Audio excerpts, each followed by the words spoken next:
Understanding the technology that powers the money is essential. Knowing the business drivers that inspire how the money is made is crucial. Bridging the gap between the mind of the technologist and the mind of the business is monumental. That is what TBF is all about. Let's start this never-ending conversation. It's time.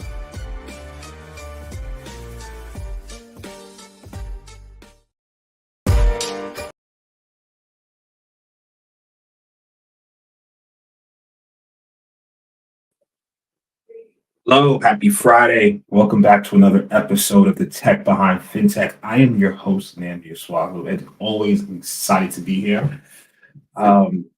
Today's episode are compelling Q&A. It's a compelling Q&A session. So what happens a lot with some of the shows that we do, we cover some really, like computer science related topics and FinTech and so forth. Some of this is complicated stuff. So sometimes some of our audience members don't get a chance to ask the question during the show. So we get messages afterwards.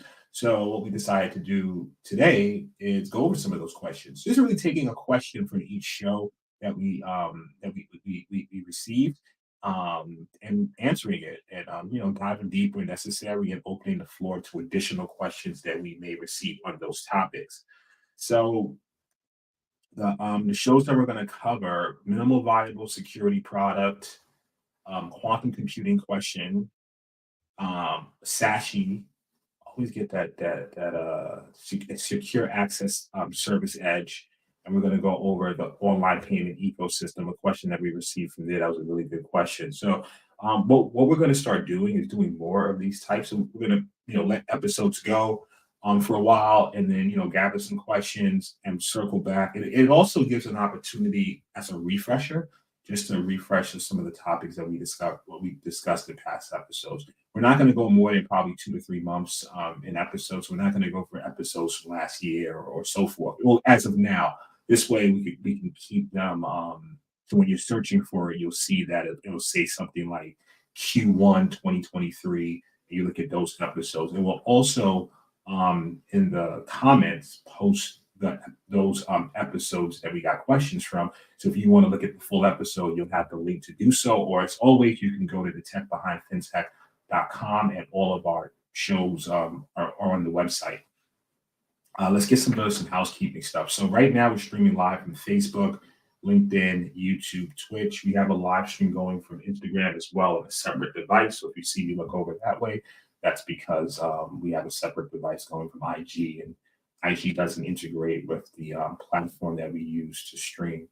So we have to do it on a separate device. But if you are on IG, thank you for joining. IG stands for Instagram. Thanks for joining.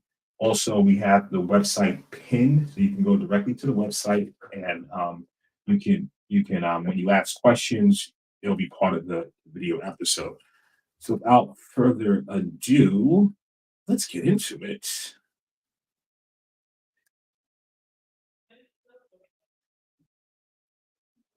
Interesting. Trying to think it's up here. Not sure. I don't want to do an end screen in a second. Okay, that's one option. 2 options. 3rd option. Interesting. All right. We can do this option. All right, let's go over some stuff. So what are we going to be discussing today? Let's back up. So we're going to go over some big tech layoffs. Doing that as of recent, a lot of companies unfortunately laying people off. We see a pattern. So we're going to go over some of those technology companies that have done so within the last week. The first question that we have: how comprehensive is the minimal viable secure product? How can SASE be integrated with existing security infrastructure? Can quantum computing help detect and prevent financial fraud and money laundering? How does BNPL work within the payments ecosystem?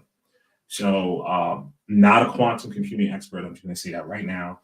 We're probably going to do in the future, get a guest on who is. But we did have a past episode in which we gave an overview of quantum computing. It was something I always wanted to get a general understanding of, and we did some research around it and presented it. So we'll have the link to that show.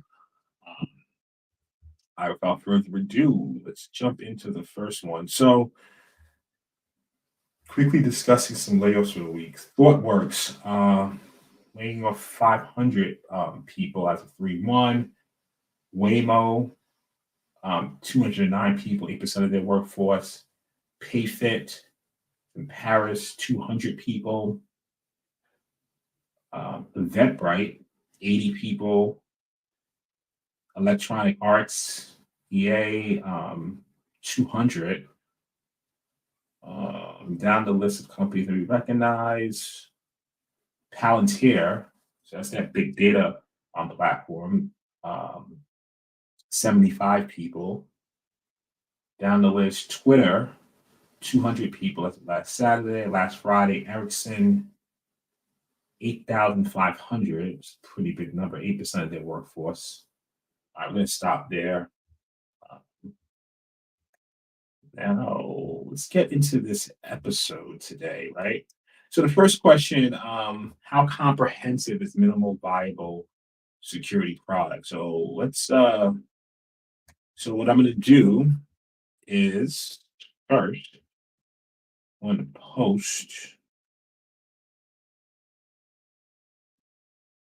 post the episode link in the chat. Past episode link that we talked about that. See if that goes through. All right, cool. It's going through on some of the platforms. Fine.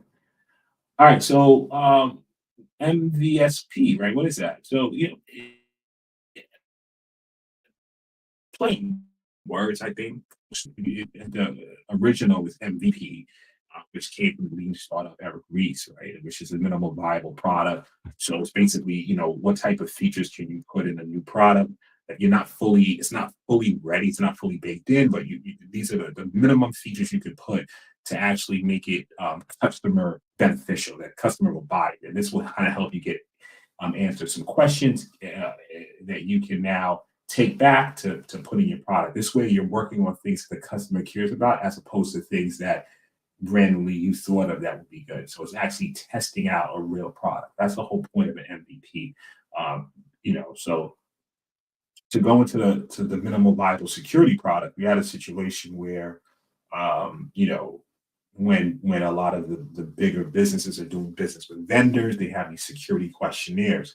And it gets kind of cumbersome because if you're a vendor and you're doing business with, I don't know, 5 or 6 companies, those are your potential customers or clients from a B2B relationship, you're filling out all these different security questionnaires.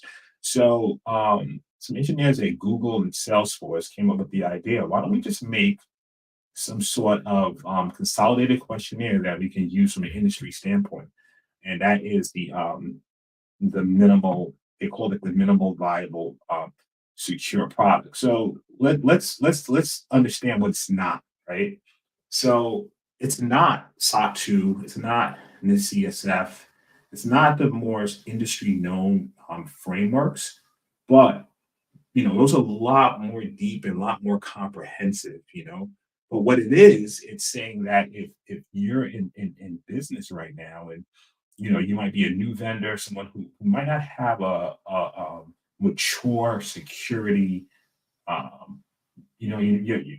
mature security framework or organization, right? It's like, okay, what are the minimal things you can do so you won't be a risk factor to the bigger organization doing business with you, like the Googles of the world or the Salesforce or the various companies that got together to put this together. So basically, it's the minimum standards that of security. So we talk about comprehensive. So like I said, it's not fully comprehensive. It's one of the bigger frameworks, like ISO if you're in Europe, NIST, like I said, SOC 2. But it gives you some major blockers that you can, good standard hygiene that you can put in place. And this way, more the low hanging fruit. You're not going to be you're not going to be a risk to one of the businesses from a vendor's perspective that you're doing business with. Because the saying, you're only as strong as your weakest link. What we see is vendors or that go and do business with bigger organizations, they tend to be the weakest link. So they can introduce security vulnerabilities to the bigger organizations because they just don't have policies and different things in place. So that's what the minimal viable secure product helps you do. And so in terms of it being comprehensive, it's like the basic security standards that you should put in place. So that's the answer to that question.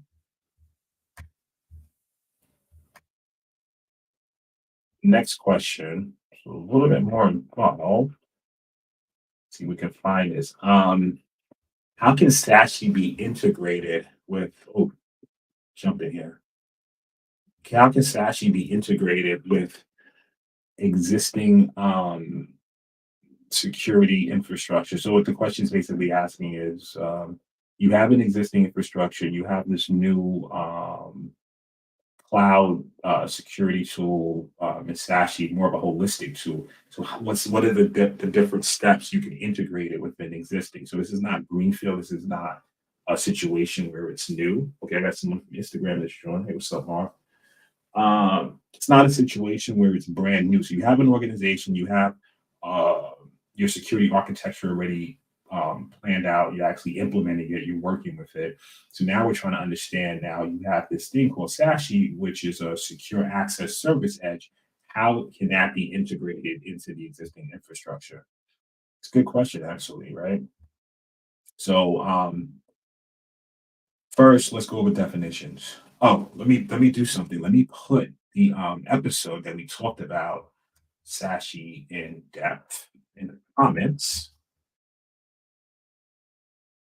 You're on if you're on YouTube, Facebook, you go to our site, you'll see the links to the comments that I'm putting up. All right, so first of all, what is SASE, right? So let's talk about that. It stands for Secure Access Service Edge, and it's an approach to networking and security that combines multiple security functions into a single cloud-based service. And that's the whole concept of the holistic aspect. So instead of having various vendors, it's basically consolidating your efforts. So it says it's designed to provide secure access to cloud-based applications and services, regardless of the user's location or device. So this plays especially when you're dealing with a remote network and remote users in disparate locations. So let's look at some ways to integrate it within existing infrastructure. So here's some stuff that we researched, right? Access your existing security infrastructure before integrating SASE. You should assess your security infrastructure to identify potential gaps and overlaps. So that makes sense, right? So you want to basically um, inventory, you want to basically understand your security architecture and see, what are you covering, what are you not covering. So they say that will help you determine which security function should be integrated into your solution. Because once again, the whole SASE solution covers multiple security functions. So let's see which ones are gaps and which ones are not. Obviously, you want to select a provider. There are different providers in the market that you want to go through, and you want to look for a provider that offers a comprehensive set of services, including firewall, IDS stands for intrusion detection system, some sort of VPN, secure web gateway, cloud access security broker. They call that a CASB. You want to then integrate your SASE solution with your existing network, and it could be integrated with through APIs, software-defined networking, or virtual or VPNs. And you should work with your SASE provider to determine the best integration method for your organization. So, once you get one of these providers, they usually have, experts, and they've seen this done 1,000 times. So it can help guide you in terms of, but I would say you want to create a project for it, and you kind of want to scope it out. So a lot of times I see from these types of integrations, is what's lacking is the actual project management, right? You see that you have real technical people that they're moving forward, but it's not scoped out like a real project. Like, you look at how software projects are defined. we kind of have various steps throughout the software development lifecycle. And I think these looking at these types of integrations, you should do the same. Take some lessons from the SDLC process and put it into the security process. I think that's one of the biggest mistakes that I see in general with these types of integrations. A next one is define your policies. So SASE allows you to define policies that control access to your application and data. Those are always, because once you have these types of policies, it becomes more automated. So now if when you're implementing this solution, um, if something, you don't have to think about it anymore. If something's outside of the policy, it's just not going to do it. These are automated solutions. You just say, hey, these are the type of policies that I want to put into effect. Whether it's, everyone accessing must have MFA. If they don't, these automatically get blocked. And you have certain rules throughout. Monitor and manage your SASE solution. So once it's integrated with your existing security infrastructure, you should monitor and manage it to ensure that it's providing the intended level of security. So constant monitoring and observation is always necessary in terms of your logging functions and different things of that nature, because you could also put things in place through different logging functions to detect anomalies and so forth. Long-winded answer to your question, but hope it did answer your question. All right, let me see if there's any other questions.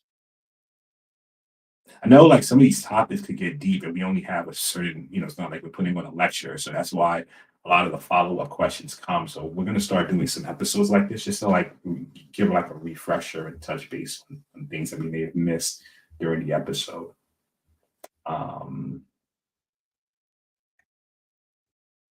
Next question we had was on our quantum computing episode.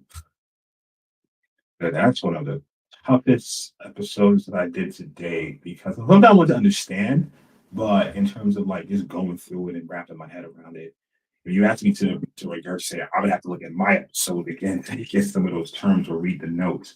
But here is the episode on quantum computing that we did. And I'm posting it in the link right now. Okay. All right. So the question that we received is, skipping ahead here, can quantum computing help detect and prevent financial fraud and money laundering? So the short answer is yes, indeed it can. The longer answer is let's dive into it, right? So it can detect it. I mean the processing power is going to be astronomical when it comes to quantum computing. It's just that there's just so many challenges to overcome, at this stage before it can be implemented effectively. So it's very expensive to implement. You have certain firms. You go back to the episode. I'm not going to go over the entire episode because we did that during the episode. You should rewatch the episode. And then we talked about the research going on. We talked about some of the industry leaders and so forth. So you can dive into the episode and get all the details from it. But yes, the answer to the question, it definitely can. Some of the challenges, very expensive and difficult to build and maintain. There's still many technical challenges that need to be overcome in order to develop quantum algorithms that are suitable for use in the financial fraud and money laundering detection. Another point that came out during the research, there are ethical considerations that need to be taken into account when using quantum computing financial services. For example, there is a risk that quantum computing could be used to invade people's privacy or unfairly target certain groups of individuals. So yes, it has the potential to improve fraud detection and money laundering prevention in the financial industry. There's just a lot of work to be done before that can be implemented effectively. But technically, yes. And on the episode, we talked about the countdown that's going on. So it was a very interesting episode, which we dive deep. So I would recommend following up on that episode. We talked about different use cases as well. All right. What was the next question? This question came out. I mean, this is like a real good question. Um, that came out for the also we did an episode on the let me post it. We did an episode on the online payment ecosystem. Posting that right now in the and we went over it. Just the basics on the credit cards and the issuing banks and different things of that nature, how it works. And one of our guests asked a question at the end of the show that I didn't know the answer to at the time, but it was really good. He asked, how does BNPL work with the payments ecosystem? So for those that don't know, BNPL stands for Buy Now, Pay Later. It's a whole vertical that crept up over the last few years, right? And essentially, it's the biggest way I could describe it. Well, technically, it's not. 'Cause I was going to make an analogy to layaway, but it's really not because you take possession of the item, but it's credit, and another form of credit. Essentially, what happens? Something just beeped on my computer. Essentially, what happens is, you want to go buy this item, and now you say, "Wow, I don't want to use a credit card." You might, I don't know, you might not have access to a credit card, whatever, or it may target certain individuals. So you say, "Okay, I'm going to use this service, like Klarna or the different services out there, and I'm going to get the item, right? I have to fill out their credit report, their credit checks, and so forth, become a user, and they'll pay for the item through the merchant, so they'll pay 100%. And now I have to pay them until my balance is clear. So it's similar to a credit card. It's just they're targeting I guess a more of a demographic that may not have access to that type of credit or and so forth. So you can basically leverage that service. So the question was, how does it work with the payment ecosystem? And the answer is it's integrated directly with the merchant. So you're not going through the issuing bank and different things of that nature. It's BNPL providers typically integrate with merchants to offer their payment option at checkout. So this could be done through a plugin or an API. So the approval process, once the customer selects the BNPL option, they will be asked to complete an approval process. This may involve the soft credit check and verification of personal details such as name, address, and employment status. Now, the payment schedule, if the customer is approved, they will be given a payment schedule, which typically involves making a down payment followed by a series of equal installments over a set period of time. The payment schedule may vary depending on the BNPL provider. And the BNPL providers will process the payments according to the agreed schedule. Payments will typically be made automatically via the customer's nominated payment method. Late fees and penalties. If the customer misses a payment, they will be charged late fees and penalties. It is important for customers to read and understand the terms and conditions of the BNPL provider before signing up. So, and they say that BNPL providers need to manage their risk exposure, particularly with regard to customers who aren't able to make their payments. They may use a variety of risk management tools such as credit scoring and manage this risk. So yes, to answer the question, integrates directly with the merchant. So it's kind of outside of the ecosystem, like for traditional credit cards and so forth. Hold up, let me. So that's really our episode today. It was more so like a review and just a catch up because some of these topics that we discussed over the last month, like I said, we got messages behind the scenes from some audience members and they want to follow up. So we'll start doing that because not every episode we have the opportunity to answer all the questions, or obviously it's a live show. So if you send a question after the show's over, we can't answer it during the live show. So we need to set up something like this, which we go over some of those questions. So like a review, but moving forward, we have a slew of exciting guests coming on. We're going to be jumping into various topics. So we're really excited for that. You can catch us, every week, 12 p.m. EST, live here on the techbehindfintech.com. We stream on YouTube, Facebook, LinkedIn, Twitch, and we also have an Instagram feed going. So for those joining, we definitely appreciate your viewership. Something we're going to get better at doing is advertising a lot earlier. So this way we can get some marketing material out. So you'll see what the upcoming topic and guests are. So our goal is to do a better job at that moving forward. Like always, thank you for your time. Thank you for tuning in today. Greatly appreciate your viewership. Greatly appreciate all the questions that you ask. And, we'll do our best when you ask a question to answer it. If we can't, we'll research it behind the scenes and come back with answers for your questions. Thanks once again for signing in and watching. Really appreciate everything. My name is Nnamdi Osuagwu, host of Tech Behind FinTech, and that concludes our episode for today. You can see us next week, 12 p.m. EST. Cheers.